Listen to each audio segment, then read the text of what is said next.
Hello friends, welcome back to my channel. আমি আফরিনা হালদার। সবাই কেমন আছেন? আমি তো খুব ভালো আছি, আশা করছি আপনারা খুব ভালো আছেন। দেশের বাইরের ভিতরে যেখান থেকে দেখছেন, প্লিজ একটা ছোট্ট লাইক দিয়ে দেখা শুরু করবেন। আর সাবস্ক্রাইব করে না থাকলে প্লিজ সাবস্ক্রাইবটা করে দেবেন, আর পাশে থাকা বেল বাটনটা অবশ্যই প্রেস করে দেবেন, যাতে আমি যখনই নতুন ভিডিও ছাড়বো তখনই আপনার মোবাইলে নোটিফিকেশন চলে যাবে, আপনি আমার সময় মতো ভিডিও দেখে নেবেন। তো দেখতে পাচ্ছেন আজ আরও একটা নতুন রেসিপি চলে এসেছে। তো কুমড়ো দিয়ে আলু দিয়ে মাংস দিয়ে ডাঁটা দিয়ে রান্না করেছি। কুমড়ো আলু পুঁই শাকের ডাঁটা দিয়ে মাংস কেমনভাবে করেছে প্লিজ লাইক দিয়ে কন্টিনিউ করবেন, অবশ্যই চেষ্টা করুন ফুল ওয়াচ করার। তো চলুন, দেখতেই পাচ্ছেন রেসিপি কত সুন্দর হয়েছে। গরম গরম ভাতের সঙ্গে, গরম গরম রুটির সঙ্গে দারুণ খেতে লাগবে। তো সামনে শীত আসছে, তো আপনারা অবশ্যই এইভাবে রান্না করবেন। তো চলুন কীভাবে রান্না করে দেখাচ্ছে, প্লিজ লাইক দিয়ে কন্টিনিউ করবেন, অবশ্যই চেষ্টা করুন ফুল ওয়াচ করার। হ্যালো ফ্রেন্ডস, দেখতে পাচ্ছেন আজকে মাংস রান্না করব কুমড়ো আলু দিয়ে ডাঁটা দিয়ে। তো কুমড়ো নিয়েছি কিছুটা, নিয়েছি দুটো মাত্র আলু নিয়েছি। দুটো আলুকে আমি 6টা ভাগে ভাগ করে নিয়েছি। আর নিয়েছি পুঁই শাকের ডাঁটা, নিয়েছি কাঁচা লঙ্কা, পেঁয়াজ, আদা, রসুন, আর নিয়েছি হচ্ছে মাংস। তো দেখতে পাচ্ছেন আমি 500 গ্রাম মাংস নিয়েছি। তো চলুন 500 গ্রাম মাংসের সঙ্গে কুমড়ো আলু ডাঁটা দিয়ে স্পেশাল করে রান্না করবো। তো কীভাবে রান্না করছে প্লিজ লাইক দিয়ে কন্টিনিউ করবেন, অবশ্যই চেষ্টা করবেন ফুল ওয়াচ করার। তো চলুন রান্না শুরু করে দিই। প্রথমে আদা, রসুন, কাঁচা জিরে, মরিচ, এলাচ, লবঙ্গ দিয়ে একটু পেস্ট করে নিই, তারপর আপনার সঙ্গে দেখা হচ্ছে। তো চলুন। হ্যালো ফ্রেন্ডস, দেখতে পাচ্ছেন আদা রসুনের সঙ্গে কাঁচা জিরে, মরিচ, ধনে, এলাচ, লবঙ্গ সব নিয়ে নিয়েছি। তো চলুন ভালো করে পেস্ট করে নিই, পেস্ট করে পরে ফিরে আসছে। হ্যালো ফ্রেন্ডস, তো চলুন পেস্ট করা হয়ে গেছে আমাদের দিকে। এবার চলুন রান্না করতে। তো আমি প্রথমে গ্যাসটাকে জ্বালিয়ে নিচ্ছি। তো প্রথমে চলুন গ্যাসটা জ্বালিয়ে নিচ্ছি, জ্বালিয়ে নিলাম। এবার সর্ষের তেল দেবো, অবশ্যই সর্ষের তেল রান্না করবেন। সর্ষের তেল দিচ্ছে, খুব বেশি তেল দেবো না, আমি খুব বেশি তেল ইউজ করি না। চলুন এবার দিয়ে দিচ্ছি পেঁয়াজ।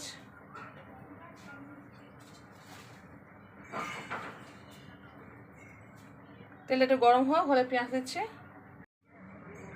দেখতে পাচ্ছেন তেল গরম হয়ে গেছে, এবার দিয়ে দিচ্ছি পেঁয়াজ। তো চলুন পেঁয়াজটা দিয়ে দিই।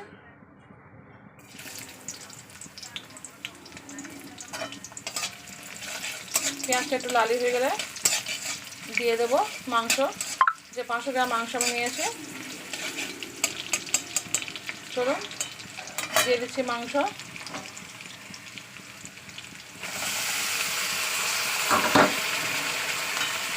মাংসটা দিয়ে ভালো করে নিয়ে তেলের মধ্যে নাড়াচাড়া করে নেবো।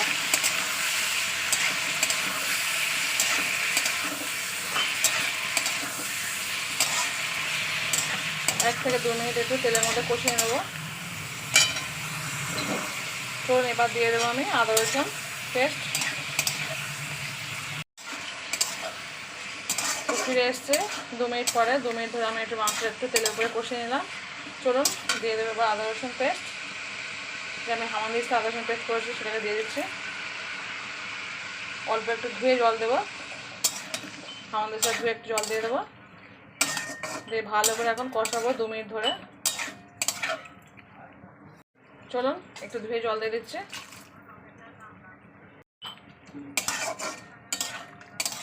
চলুন ফিরে আসবো 2 মিনিট পরে।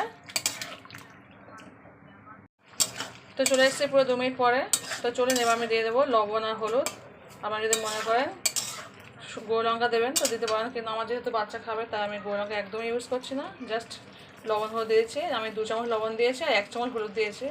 লবণটা একবার দিয়েছি এই কারণে, আর আমি লবণ দেবো না, লবণ হলুদ যা দিয়ে দিলাম আর দেবো না। তো চলুন এটাও কষিয়ে নিয়ে ফিরে আসবে পুরো 2 মিনিট পরে। হ্যালো ফ্রেন্ডস, দেখতে পাচ্ছেন চলে আসছে 2 মিনিট পরে। তো চলুন মাংসটা সিদ্ধ হতে দেবো এবার। তো এই অল্প একটু জল দিয়ে দিচ্ছি আমি, জল দিয়ে চাপা দিয়ে দেবো। ফিরে আসবে পুরো 10 মিনিট পরে। 10 মিনিটের মধ্যে যা সিদ্ধ হলো। চলুন এবার চাপা দিয়ে দিই। চলুন চাপা দিয়ে দিচ্ছি, ফিরে আসছি পুরো 10 মিনিট পরে। হ্যালো ফ্রেন্ডস, চলে এসেছি পুরো 10 মিনিট পরে। দেখতে পাচ্ছেন একদম মশলা থেকে আমার তেল ছেড়ে এসছে। তো চলুন দেখতে পাচ্ছেন একদম মশলাতে তেল ছেড়ে এসছে, মশলা বসে যাচ্ছে। এবার আমি এতে সমস্ত আলু কুমড়ো সব দিয়ে কষিয়ে নেবো। মাংসটা আমার নরম হয়ে গেল 10 মিনিটের মধ্যে, সঙ্গে আমার মশলাটাও কষানো হয়ে গেল। আর দেখতে পাচ্ছেন মশলা থেকে একদম তেল ছেড়ে এসছে। তো চলুন এই পর্যায়ে আমি দিয়ে দেবো আলু টুকরোগুলোকে। চলুন দিয়ে দিচ্ছি আলু। খুব বেশি আলু দিইনি আমি, 2 টুকরো আলু মানে 2 পিস আলু দিয়েছে। 2 পিস আলুতে আমার 6টা টুকরো হয়েছে।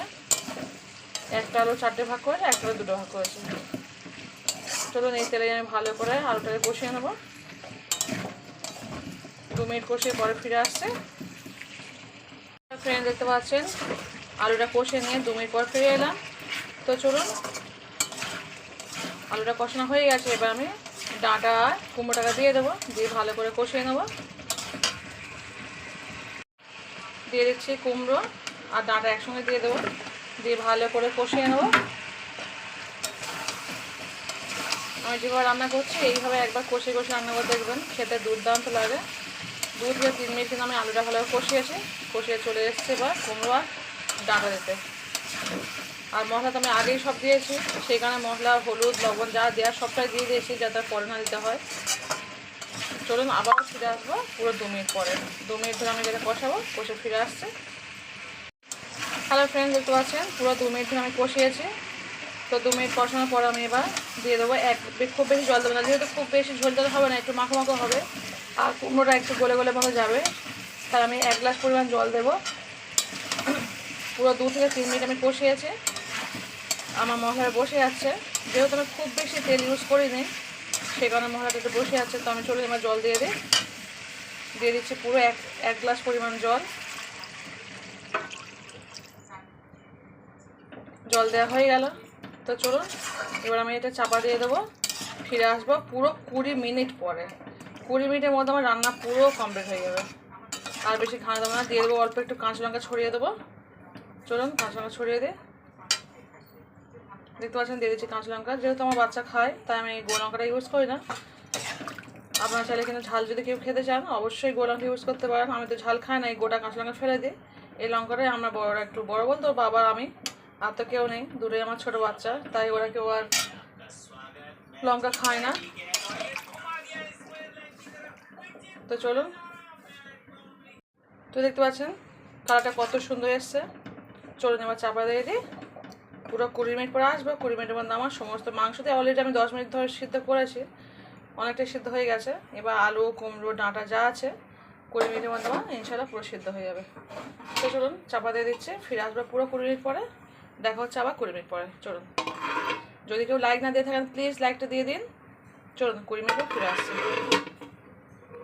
ফ্রেন্ডস দেখতে পাচ্ছেন চলে এসেছি পুরো 20 মিনিট পরে। দেখতে পাচ্ছেন কত সুন্দর রান্নাটা হয়ে গেছে আর খেতে এরকম দুর্দান্ত লাগে। তো চলুন, খুব হালকা মশলাতে করা হয়েছে, কিন্তু খুব বেশি মশলা আমি ইউজ করি না। তো কেমন হয়েছে কিন্তু অবশ্যই না একটু ঘাঁটতে হবে, ঘাঁটতে ঘাঁটতে কিন্তু আলু কুমড়োটা অনেকটাই গ্রেভি গ্রেভি টাইপের হয়ে যাবে, মাখা মাখা মতো হয়ে যাবে। আর কুমড়ো আলু একটু মাখা মাখা হতে হলে মাংসের খেতে খুব ভালো লাগে। তো কেমন হয়েছে কিনা অবশ্যই কিন্তু কমেন্ট করে বলবেন অবশ্যই।